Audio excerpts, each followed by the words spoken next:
Welcome to Founders Unplugged, hosted by Greg McCallum. Long-form, honest conversations with founders and entrepreneurs from around the world. This is part 2 of this episode. Be sure to check out part 1 if you haven't already. Link in the description. Right, we're back for part 2, and I'm here with Callum Woodcock from WineFi. If you haven't checked out part 1, go back, watch that. Callum introduces himself, and we talk a bit about, the fact that Callum's been on the show before and all that's changed since then.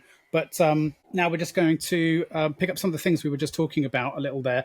We're really focusing on, I guess, founder skill sets, really, because of, my audience is as you know, predominantly founders, entrepreneurs themselves. And the feedback that I get about this show is that they really like to hear kind of how founders approach things and kind of try and get some insights from that. And we just ended the last part by saying, that it can be quite overwhelming. I think we all agree, being in this space. And I'm very conscious that I may even be contributing to this myself, with putting out content that, you should do this, you should that. That's why I try and keep it fairly vague and just be like, do what you need to do when you feel you need to do it. But I'm curious to know, we touched as well in part 1 about how the landscape's changed quite significantly in the last few years, etc. What are your, just more broadly, observations you think in the startup ecosystem of things that sort of have really sort of stood out to you that maybe aren't being talked about enough, either because they're quite problematic or because maybe they're quite promising for the ecosystem? Yeah, sure. Obviously we touched on fundraising in part 1 and how the VC landscape has changed. And I think a knock-on effect of that is that businesses now have profitability kind of built into the roadmap in a genuine sense, not the classic, pre-seed financial model, which shows you getting to 10 million in revenue regardless of the timeline. You always get to 10 million in year 3 or 4 or 5, whatever it is, because that's what VCs expect to see, and both sides know that that's based on projections and nothing else. Wishful thinking.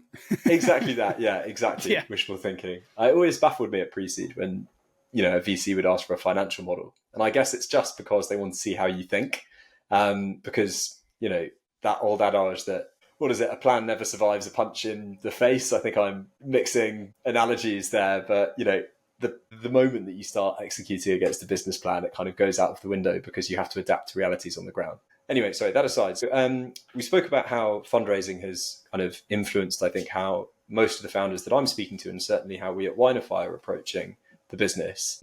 But I also think there's been a variety of other changes, and some of them, I won't say the name of that pandemic, given you mentioned that it impacts the YouTube algorithm. But I think that talent and business in general has become increasingly remote. I've had a handful of in-person meetings since I started WineFi, as in like business development meetings. The expectation is no longer there. I remember when I started my career, I was a salesperson on the road, so to speak, and I used to do 3 meetings a day with travel time in between. It's bonkers now in hindsight, and you could have 10 if you wanted to. And, a huge waste of time. I think that's changed, and that's here to stay, as much as people that are selling corporate office space like to try and disagree. I also think there's a huge amount of complacency, particularly in the UK, I'm ashamed to say, because I'm a very proud Brit. I think that there is a real sense that the UK is no longer necessarily the place to build a company. SEIS and EIS is fantastic, don't get me wrong, but the whole idea, you've got to be in London because there's a talent pool there, I think is, unless something changes, unless sufficient incentives are put in place by the government in order to encourage entrepreneurship in the UK, I think the US and countries like Singapore and even Dubai are becoming increasingly attractive. I know that the budget, I'm on a load of founder WhatsApp groups, rattled business much more than anyone really has said. There's lots of headline grabbing announcements, where if you raise national insurance, which is a tax that we have in the UK on hiring employees, whilst also raising the minimum wage, inevitably minimum wage jobs are going to go, which is exactly what happened. It's in the headlines this week with Sainsbury's and Morrison's. But I actually think that it has sent a message to founders that the UK just isn't the place to start a company. And I think the fact that you have that combined with remote working, I think we are going to see, and I hate to say it because I think, again, it's one of the best cities in the world, but a bit of an exodus from London. Why would you live somewhere with a high cost of living as an early stage founder even? If you can get talent abroad and perhaps a better quality of life, and also better incentives. So I think that that's something that is changing, and I think that if the UK wants to remain competitive, the government is going to have to implement initiatives that keep it competitive, as the Irish government has done, or certain US states have done, and Dubai and Singapore certainly have done.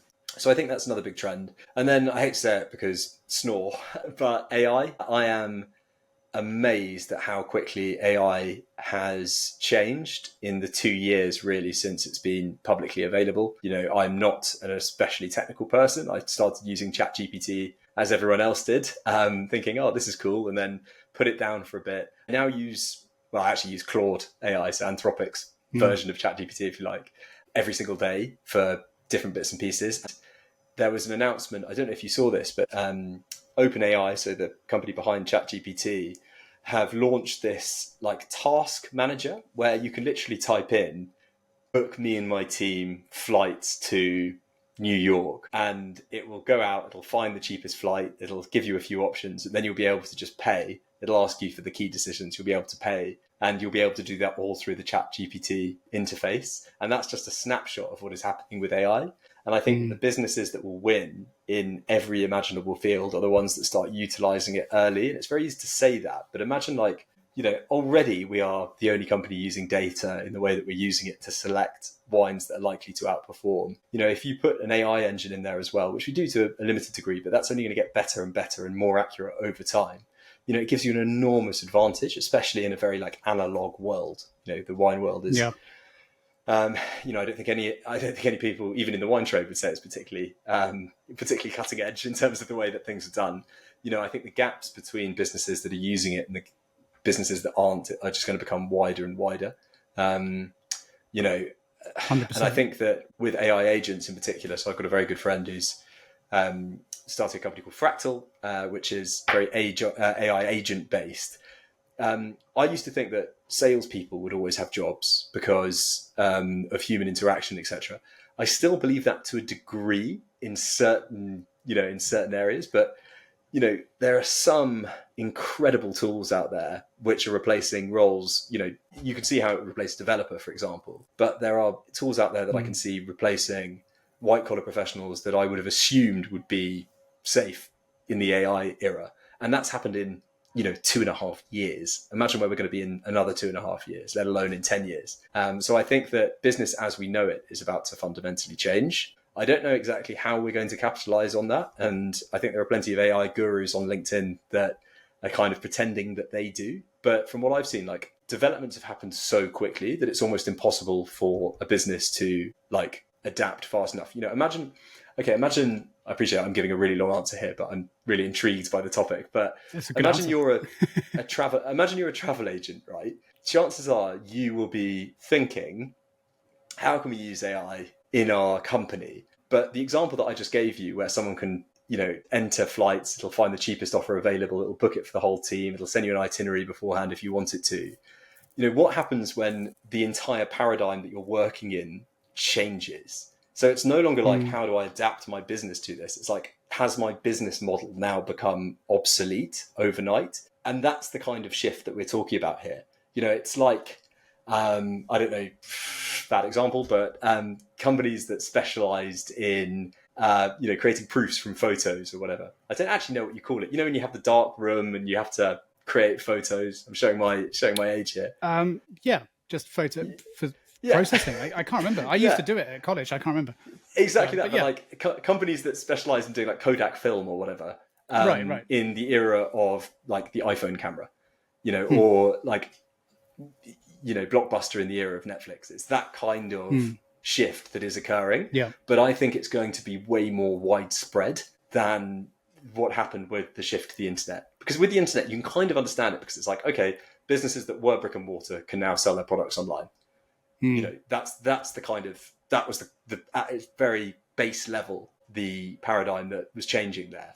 This is now another level of that, which is the way that we're actually doing business, the way that we're communicating, the way that we approach a task. The number of tasks that I've approached now, starting with Claude or ChatGPT, that would have started with a Google search, has shocked me, because that's for my entire life, pretty much. I'm just old enough now to remember when the internet wasn't a thing. But for certainly my adolescence and the entirety of my adulthood, if I needed to know how to do something, I'd start with a Google search. That was almost taken for granted. And for the first time now, I'm moving on to another platform because it gives me, information in a more useful format. I appreciate I just spent 10 minutes explaining that, but I think it's just an incredible thing that you've raised a ton of really good points. I mean, like to your point about searching, I found myself actually constructing my searches completely differently now. So the way I ask my questions, I might accidentally ask on Google and go, well, there's no way Google can answer that because of the way I've asked it.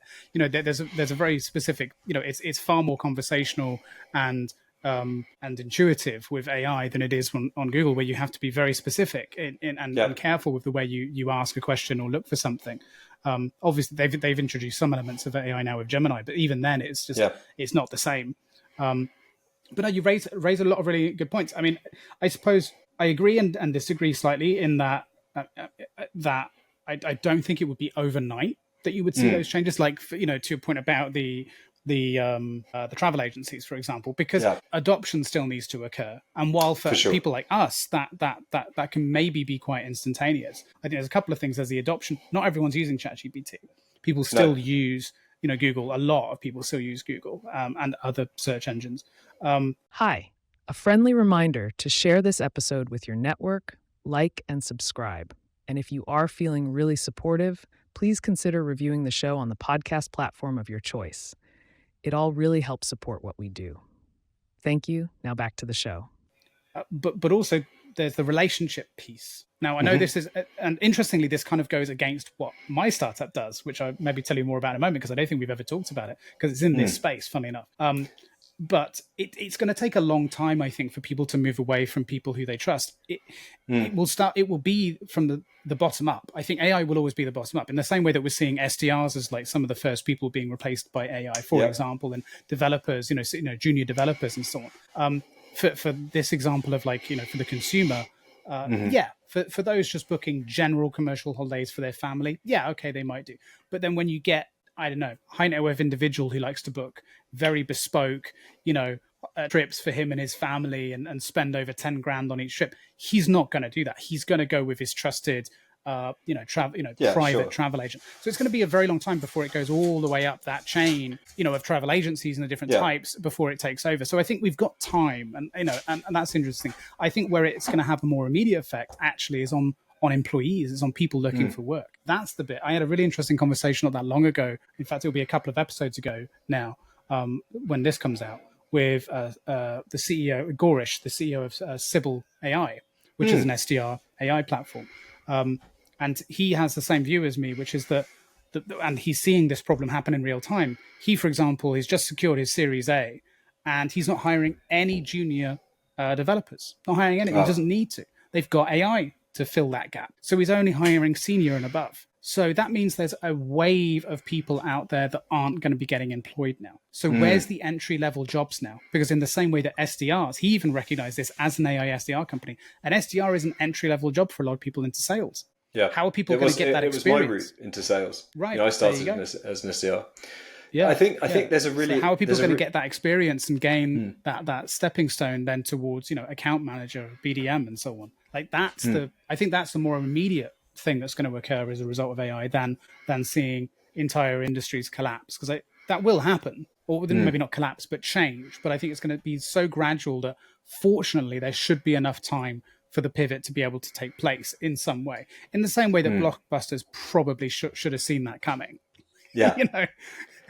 Yeah. But then I guess that's the other thing. So adaptability, of course, you're right. But just to double click, to use a horrible phrase, on what you just said around entry-level roles. I had a really interesting conversation with someone that you should have on the pod if you haven't already.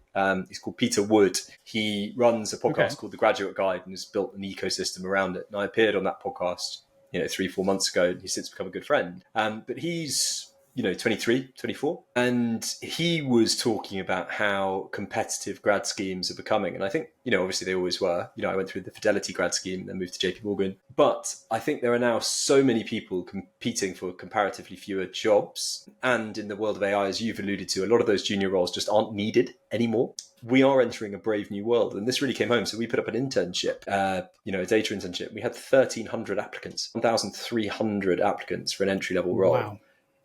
At a startup that might have a sexy brand, or we'd like to think has a good brand around it, but ultimately it's a junior role. It's that first step on the ladder. And I think you're completely right to say that it's the kind of junior people that are going to suffer the most. And that question then is, well, how do they get started? Because the issue with AI, unlike with the tech boom of the early 2000s, is you can't really retrain as an AI. It's like how in the Industrial Revolution, people that were specialists in manually threshing grain or whatever, suddenly found themselves out of work because it wasn't that like the skill set wasn't required anymore. It was that there can be a machine that can carry out those jobs very easily, and I think that's going to create a very interesting dynamic. Because it's difficult to imagine a world in which the haves and have-nots, that divide doesn't get greater.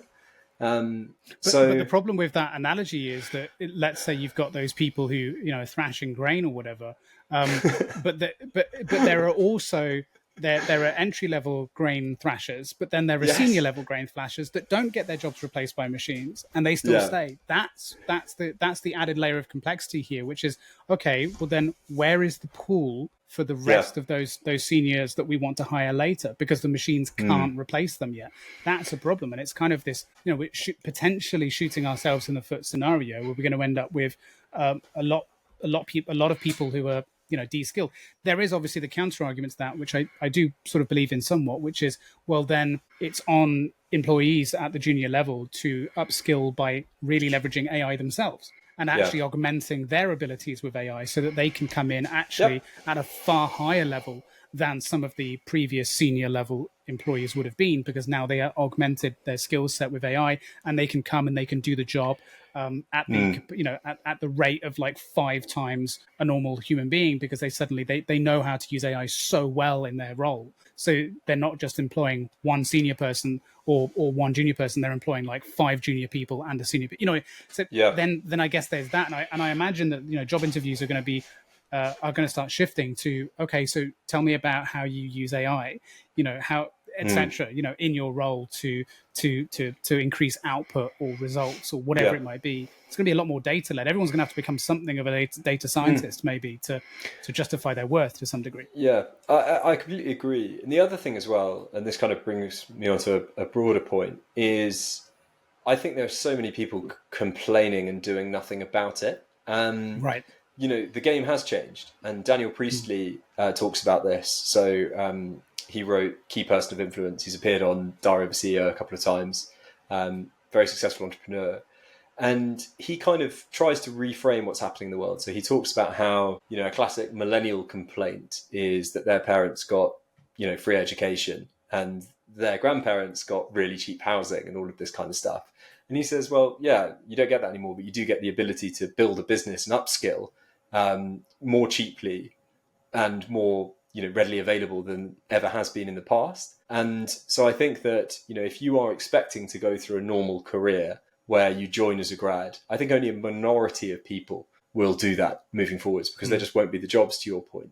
And what really hit this home to me, and I hope this comes across in this podcast in the manner to which I intend it, but when we were hiring for this data intern, so we had 1,300 applicants, right, as I mentioned. So, a ludicrous number of applicants. Our head of data put up what I thought was a completely reasonable post, basically saying, we've had tons of applicants. What really stands out are people that have sent me a message personally, spoken about how they worked on a vineyard or something, basically showing that they're interested in the actual subject matter. And he got flack. There were 2, grads basically in particular in the comments that kind of gave him a bit of flack for it and were saying, well, we could do the job. So, why does any of this matter? And one, obviously we would never hire those people, and I don't know anyone that would, if you take that kind of view without being too harsh. But I think it showed that this just total misunderstanding. It's like when you have a pool of 1,300 people, many of whom have on paper the exact same skill set, you're going to choose the ones that have stood out in some way, whether that's particular interest in the company, whether it's because they've been doing stuff around the edges, to your point around upskilling, that shows that they might be a good fit.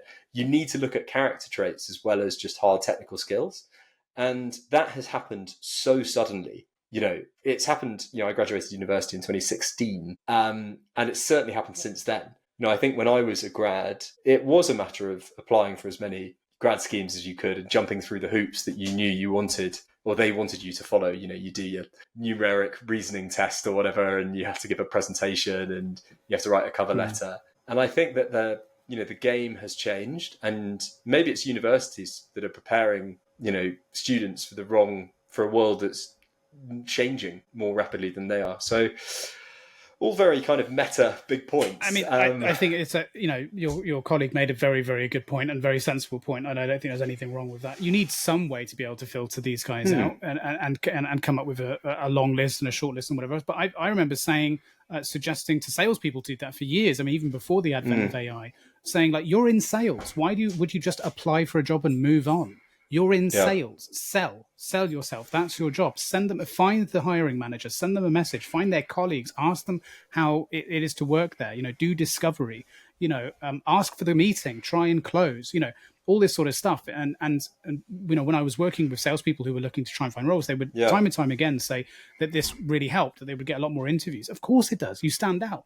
I was suggesting make videos. Send videos, introducing yourself so they got a face to the name and all this kind of stuff. And like, I don't think that's ever been so true. Like to really try and look at ways of just standing out. I mean, it's just like, to go back to the investment side of things again, it's the same thing. What can you do to stand out to investors? I mean, investors are just inundated. What can you do to stand out? It's not enough just to have an amazing, compelling pitch deck or, perfect founder fit and this, that, and the other.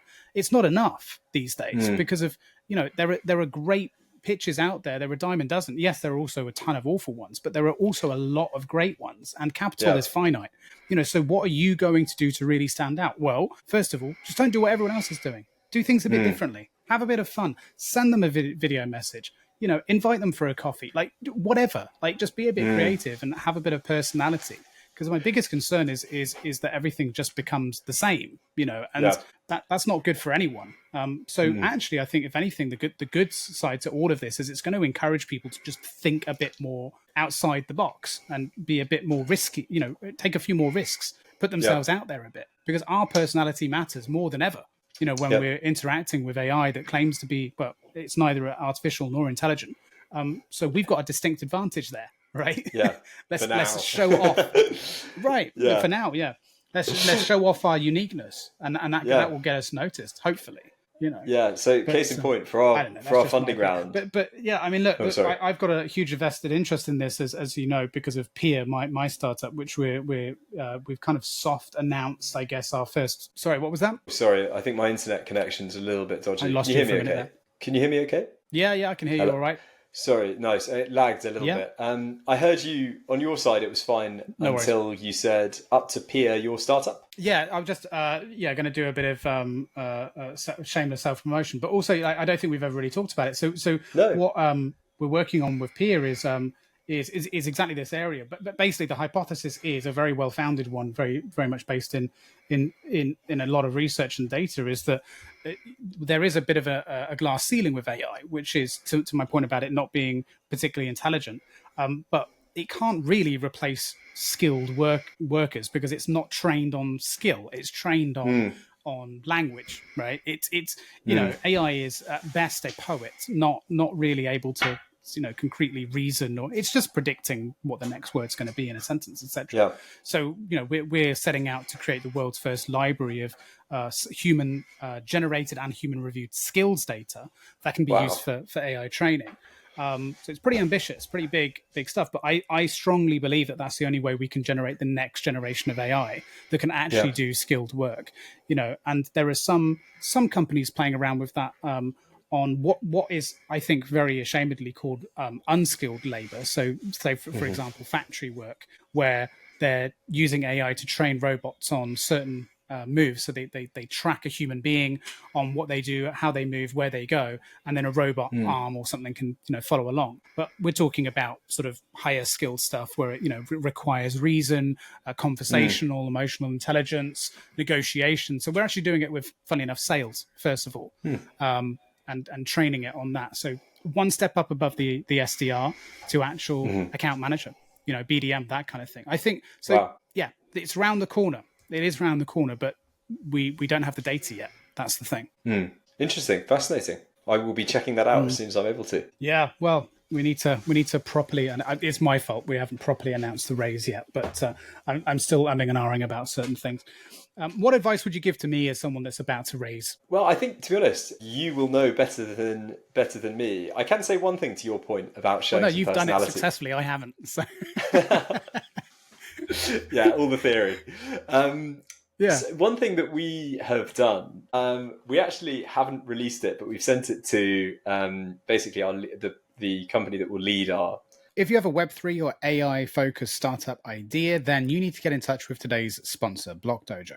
Dojo is a Web3 and AI-focused venture builder based out in London. They're similar to Techstars, Antler, Entrepreneur First, but are also miles different. They take founders with nothing more than an idea and turn them into the next big thing. Dojo is a hothouse for startups through a 12-week intensive development program run 3 times a year with up to 10 companies per cohort. Dojo become the first funder and act as co-founder during their program. Their team includes designers, developers, financial modelers, and partners such as Google Cloud and Vested to provide founders with everything they need to kickstart the business. Since starting in 2022, Dojo has delivered over 10 programs, meaning they've perfected their process, ensuring they cover everything vital for a startup success. You can use the QR code on screen or the link in the description to apply right now for Dojo's next cohort, starting in May 2025. And you'll have an MVP ready to onboard customers by summer. Thank you so much, Dojo, for sponsoring today's episode, and back to it.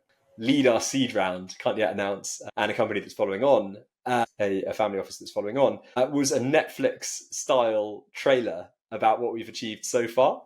I'll send it to you so you can see it privately after this call, but by the time this is released, I imagine it will be public. What you mean, like a Netflix style, like documentary, murder documentary style? Yeah, I mean, it's funny you say that because we started. We've got the WineFi W. You know how the Netflix has the logo that they have at the beginning. It's like ba-bum. Cool. It has that, but the WineFi W made out of the threads that Netflix use in their logo.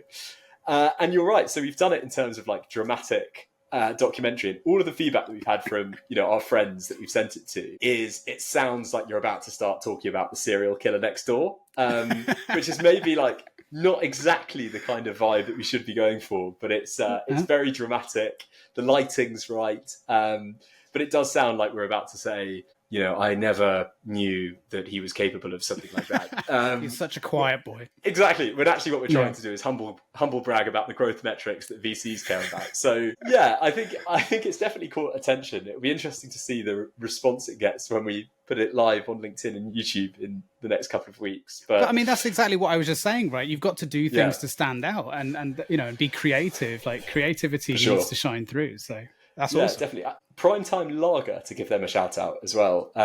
We crossed paths very briefly, actually, on a podcast. So I was coming in to be interviewed just as they were leaving. And I'm a big fan of that founding team. I think they've just nailed it. They released like a Reservoir Dogs themed video for their crowdfund.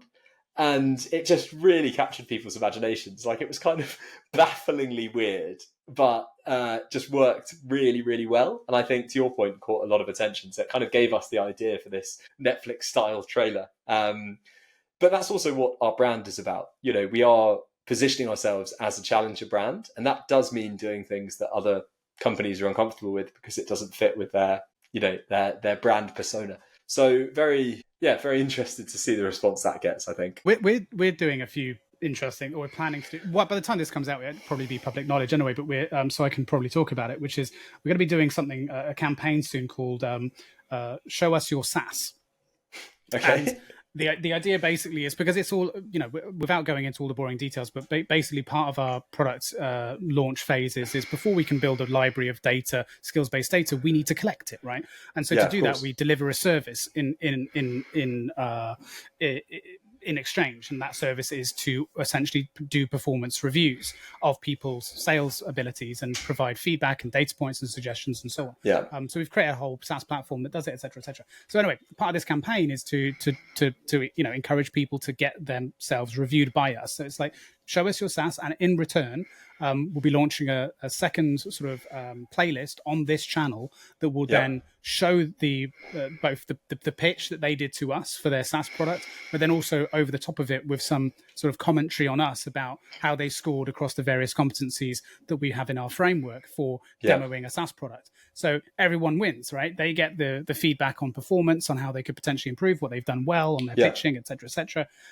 Plus they get to have their products potentially shown across an audience. We get some exposure about our service offering, which is the performance reviewing and so on. You've just got to be it's not as fun as what you've described, but it's we can have some fun with it, and play around with that campaign and how we put it out there. Sure. But I think it's you've got to be a bit creative with these things, 100%. Yeah. 100%. Yeah. Might have to do a Netflix trailer about it. I don't know. I'm trying to think, what style would we do? Anime style. We'll do anime. Yeah. Ideally not murder, serial killer documentary. Yeah. But the thing is, that's what Netflix is known for. So, I mean, it works because it creates suspense, Yeah, we wanted successful wine investment platform. We kind of ended up with Don't Fuck with Cats. That kind of, yeah. Sorry, staircase vibes. Yeah, exactly. Sorry, I'm not sure if I'm allowed to swear on your podcast. No, yeah, swearing is fine. Don't worry. It is the title of that particular series. It is. Very interesting series. But what you have to do is a bit like Dragon Ball Z. You have to make sure that no actual revelations are made until like episode 8, but keep leaving it on a cliffhanger. That's what you have to make sure you do. So for sure. Make sure you do that in your meetings with the VCs. No, absolutely. I sent it to our account manager at Seed Legals, who we used for our pre-seed, and has since again become a mate. And he basically messaged me and said, "I'm waiting for like episode 2 and 3 of this podcast or this trailer." It's really got me on tenterhooks. I thought, great.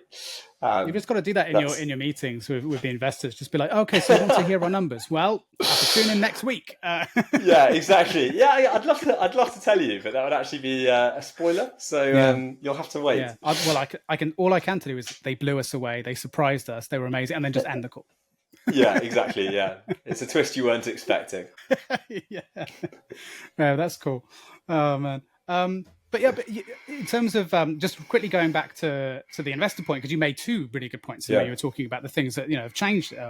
It's and we have kind of bridged the gap in some way with that. But I think that there's a really important point to make as well, which is that AI is going to really shift things when it comes to that landscape as well. I'm still blown away by how the venture asset class is so underserved by data. Like that boggles my mind. That's actually something that we're going to be looking into, we are currently looking into, working with VCs and accelerators and so on to help with picking out key competencies within a founding team, etc. But it still boggles my mind that the data. I mean, it's such a data absent investment class. It really boggles my mind. So I can see that changing quite significantly with the advent of AI, actually. Yeah.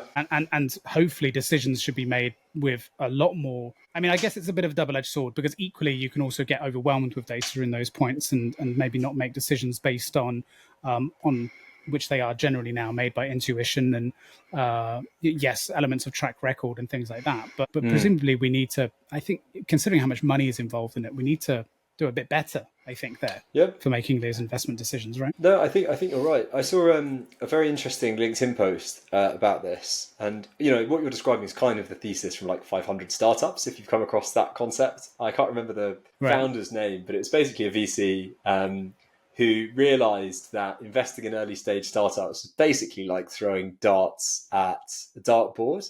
You have 1 in 50 that completely shoots the lights out, maybe 10 do quite well and get to an exit, and the rest fail. And so his whole concept was, I'm just going to write relatively small checks into 500 startups and just see which ones work. And by the law of probabilities, one of them will give me 100x return. So I think that's interesting. But I also saw something on LinkedIn posted by a VC. I want to say Index, but I'm not sure. And they were basically talking about how in their portfolio of companies, the characteristics of the ones that succeeded were most likely to have. So not necessarily 100% of companies that had these traits worked out, or the ones that didn't have those traits failed. But it was just on, law of averages. The ones that had certain factors were more likely to succeed. And I thought there were a couple of interesting points. So companies with one founder were more likely to fail, as were companies with more than 4. And the sweet spot was like 2 to 3 founders, basically, were more likely to get an exit.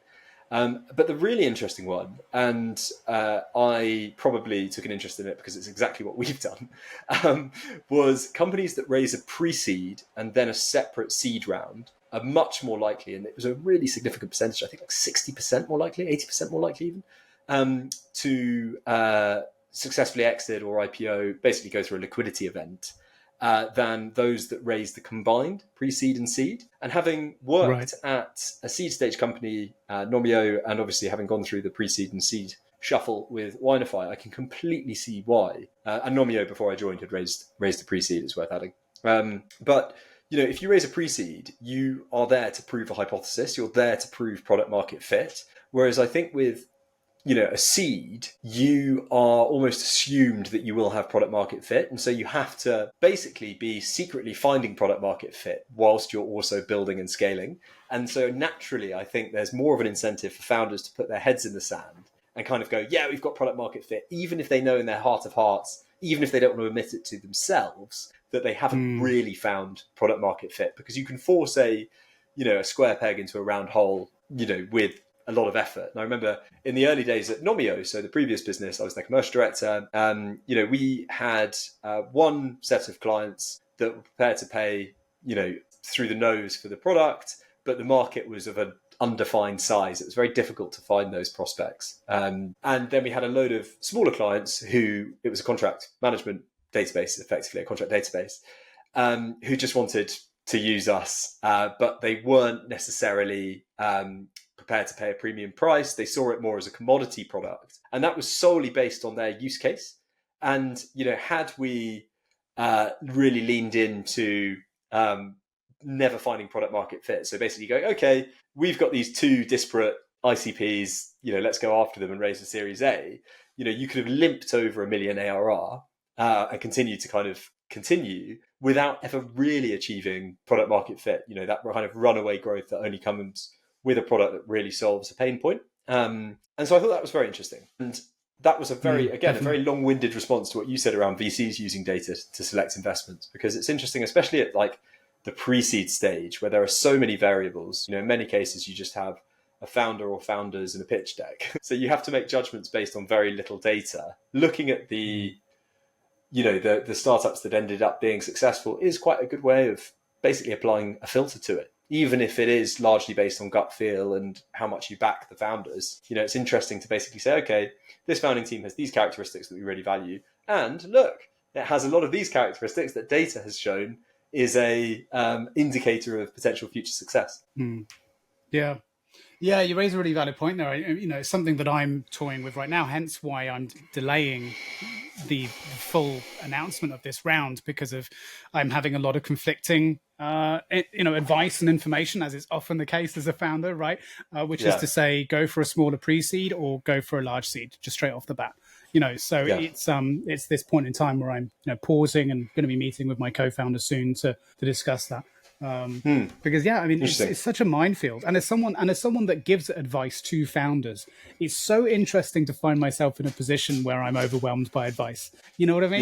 Yeah. To finally be, and I'm like, oh shit. But it also makes me feel a lot better about the way that I've approached giving advice over the years too, which is to just be like, get to the point, direct, no fluff, and take it or leave it, because you've probably heard this a million times, and it's probably been, it's probably different from everything else you've heard. But it's such a minefield. How do you differentiate between just more bullshit noise advice and stuff that really resonates? Is it based on track record or instinct? Yeah, it's a difficult one, because I ignored all of the advice that I was given when I started fundraising, much to my detriment, I hasten to add. So the piece of advice that is definitely true is when you first start pitching, start with the smallest investors first. So start with angels rather than VCs. The downside with that is that angels are typically harder to find. Most of them will invest based on warm intros they've received rather than, you reaching out to them cold or whatever. Whereas a VC will often take a meeting if you send them a pitch deck. So, it's like, as someone that didn't really have a network at that point, or at least not a sufficiently developed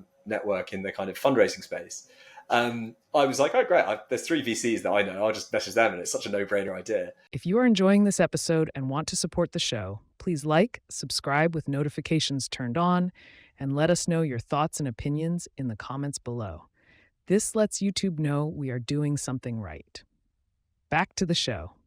And sure enough, I had 3 calls, got 3 rejections. So then had to, cap in hand, do exactly what I'd been advised to do, which was to then start with angels and eventually move to VCs, so SSV Capital, for example, and Founders Capital, who ended up investing. And that was a really interesting journey. And then I think that, the storytelling is obviously important, but I don't think you can get away with metrics. And this is something that we've become obsessed with as a business because you have to. And when I'm talking to other founders, I'm always like, everyone talks about revenue. It's all about top line revenue because that's the big number. But, what are your margins? What's your revenue model? How much volume do you have to be putting through the business over what period of time in order to make it a viable and profitable business? All of that's the story I think that really matters to angels, especially in this market environment. I feel like the sexy moonshot narrative is still relevant, but at like the pre-seed level, you need that plus here is how we're going to make it work. And it's amazing how many founders I'm speaking to at the moment who I've met on LinkedIn or at events or whatever, various different ages, start with the concept without really giving thought to the revenue model and how that's actually going to look. And ultimately, that's the key driver of the business. And if you're going out to raise money, you should have a handle on that. Because otherwise, you're basically getting people to give you money while you figure that out. And actually, you should basically be raising money if it's a pre-seed or a seed. Obviously, it depends on what you're trying to do, but to test a hypothesis. And the proof that a hypothesis is correct is ultimately revenue. So you need to be looking at it through that lens, I think. So maybe 100%. That's something to bear in mind. No, 100%. I mean, you wouldn't open a shop if you didn't have any idea what you were going to, how you were going to sell to people or what you were going to sell, how much things were going to be. It's the same principle. I mean, it's just, mind-boggling that still occurs, to be honest. And but it occurs at a massive scale as well. The amount of pitch decks I've had from friends who are, who I respect and are working corporate jobs that don't really allude to that is baffling. And I think, there is a risk that VC cash becomes the end in itself when actually it should just be a means to an end. Absolutely. Yeah. I always try and explain it as your business should be viable with or without the investments. If you're speaking to an investor, the best case scenario is to say to that investor, we're going to go up this way anyway. We're going to win, but we can just win quicker with you and we can win bigger with you. That's basically, what you want to be saying. You don't want to say we can't start with if we don't have you, we have nothing without you. I mean, that isn't a viable business model. For sure. Yeah, absolutely. But I mean, maybe we're biased as well because we both come from the sales background. So for us, that's I think the prism that we look at things as well. It's all we know. Exactly. But it's true. I mean, we look at it from that point compared to, I don't know, maybe falling in love with a concept. That there, and I mean that in the truest sense. I think. A lot of people suffer from that, both good and bad. There are definitely situations where people have fallen in love with a concept or an idea, and it's paid off massively. But I would say, by and large, probably not so.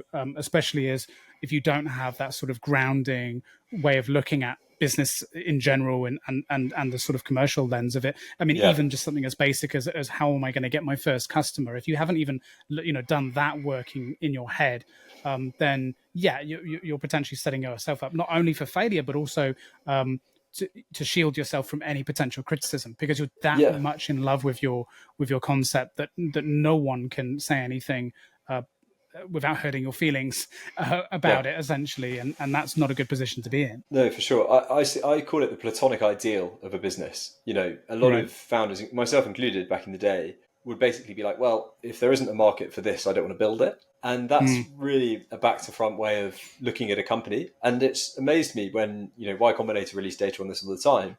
The number one reason that a business fails, you'd expect it to be run out of cash or the team falls out or whatever. The number one reason is that there's no market need. So, teams spend a huge amount of energy and time and treasure building something that the market just doesn't want. And you should be able to solve, you should be able to de-risk it very, very early by talking to your potential clients. And it might be that the market you get to...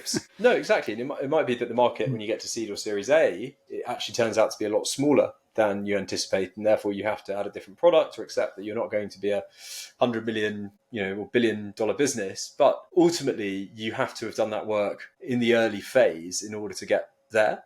And I mean, when I look at WineFi, my original concept, and I'm glad we didn't pursue this in the end because I don't think it would have worked, was around fractional investment. So I thought, wow, it'd be great if you could invest in a portfolio of wine from £50 rather than £3,000, for example, which is our minimum. But to build a portfolio outright via like a traditional merchant, if you want a diversified portfolio, you're looking at 25, 50, 100K plus.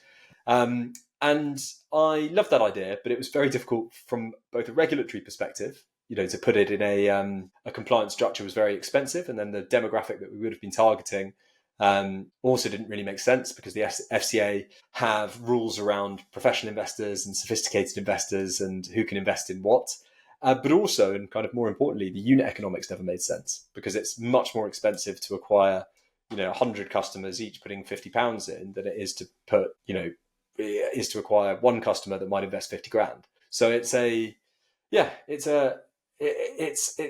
I don't think any business remains the exact same it was on paper, especially not from a first-time founder, but especially not from anyone doing anything remotely new in any space, or at least it would be extremely unusual. Even something like Airbnb, sure, the original concept, which is strangers rent out their space, is 100% still a thing. But the way that they got there, I guarantee will be different to what they originally planned. With us, the idea was that you could make investing in wine seamless and cost effective. We've stuck to that 100%, but the path that we've taken and the way that we've tackled that challenge has been very different to what Ollie and I originally envisioned when we were starting out on this journey. Well, yeah, I mean, Airbnb was literally airbeds. That's why it's called Airbnb, right? That was the whole thing. Which I didn't know until law. I didn't know that until like last year, and I was like, it makes sense. That's why it's called Airbnb. I always wondered why it was called that. But no, you're absolutely right, and I think it's some level of hubris to assume that your idea would go unevolved or unaffected over the course of time. I think you have to have a pretty overinflated ego to think that your idea wouldn't have to change and move either to find the right market or at the very least just to get going. I'm curious to know how what the story is behind your first customer, because I think that's always an interesting one. Talk me through that. Like, was it easy getting that first customer? It kind of was, actually, which I know is not what you should say. But basically, I was the target market for what we were building. So we had a very strong sense that we would get product market fit early. It wasn't like we had invented some new technology and we were trying to work out where we could apply it. It was like... There must be people like me that want to gain exposure to wine as an asset class and don't care whether or not they get to drink the wine. They just want to invest in it for its characteristics. And there had been other products out there like traditional wine funds, which had very high minimums, but were basically that. So I kind of thought that there would be a market there. The big thing for us was testing our data models and ensuring that we could select wines that were likely to outperform. So I started by basically building portfolios for friends that were willing to take a punt on what we were doing. So our first paying customers were ultimately our friends, people that were interested in what we were doing and had basically taken the view where, if I'm building a wine portfolio directly with WineFi, if it doesn't outperform, I can drink it. Luckily, that hasn't been the case. But we then put the syndicate structure around it. But I will never forget the day that we launched on LinkedIn, because I was expecting it to be a relatively kind of a launch to no one. I was going to put up a post, it might get a few likes, maybe we get a few inbound leads on the landing page that I'd put up at the time. And instead it just went bonkers. So we, at one point, were getting a lead, I think every 4 minutes for 48 hours. So we basically massively filled our funnel on day one. And, I remember getting our first sale from a stranger. And that was an enormous thing for me because one, they closed after, it was a single call. And remember, I'm from the B2B world, so that was unexpected. He's stayed WineFi client. He's invested in a number of syndicates. He's built out his portfolio over that time. He's based in the Netherlands, this guy. And I just couldn't believe it. I was like, wow, I've won the first client who has no prior connection to us or knowledge of what we're doing. And he's based in a foreign country. This is great. And I think that really gave us a sense of, I don't know, I think the view that I take is, if you can sell to one client, then you can sell to 5, and then obviously you can sell to 10, and then 50, and then 100. And then the bottleneck will appear when that product stops being useful. So you either hit the total size of your audience, which clearly for a product like this, it's ultimately an investment product, is more or less unlimited. Or you hit a bottleneck, as we have, with actually reaching those people. And, so therefore it was very easy for us to go, okay, we've had enough traction now that we know we have product market fit. That's a huge milestone. And then weirdly, it was quite reassuring, because that was the bit that we had worked on at my previous company, because they built some fantastic technology and they were then looking at where they should apply that technology. With us, we basically had built something that people wanted. And then we were like, okay, well, we need to scale this now. How do you go about doing that? And it's quite a liberating thing, because there isn't really a playbook for product market fit. Of course, there are playbooks for like tests that you can put around to see whether or not you've achieved it. But ultimately, the product that you're building, you have to keep changing it until there is product market fit. And if fundamentally it's something that people don't want, then you're never going to achieve that. Whereas with us, it was like, oh, wow, we have product market fit now. Cool. The new challenge is how to grow this thing. And that's our operations director calls it a higher quality problem to have. And I think that's, been quite liberating in a way. So no, it was relatively straightforward getting our first client. I think the challenge is, because we're a volume business, it's how do you do that at scale? And that's what we're working through at the moment. And I have no doubt that you'll execute on that. Thank you. Look, we're approaching the end, man. But it's been, it's flown by. And it's so good to catch up with you again. And I guess, will you be going to the next demo day by any chance? When is it? I would love to. I can't remember. If I'm in London, in a couple of months' I absolutely will be. Oh, yeah, I absolutely will be then. Yeah, it'd be great to see you there. We'll hopefully be pitching. Maybe you will too. I mean, I don't know. You'll be raising your Series A at that time, so perhaps it'll be worth you applying to pitch as well. Doubt that. No. Well, look, good luck with the Series A. And when are you announcing that? Because obviously this will be out after you have announced that. But for the purpose of the record, we're recording this in the end of January. So when will you be announcing that? Yeah, so we're calling it a seed rather than a Series A. Oh, sorry, seed. Sorry. No problem. So getting ahead of myself. Yeah. Well, we'll probably. I mean, this is dangerous territory. I don't want to jinx anything, but I suspect by the time this podcast comes out, we will have announced. Okay. Hopefully, listeners from the future, you have seen lots of very exciting headlines about WineFi in the press. And if you haven't, then I would have disappeared from LinkedIn. You'll never hear from me again. Yeah, well, we do record these fairly well in advance these days, so you should be all right. But if not, we can always edit that bit out. Yeah, of course. Yeah.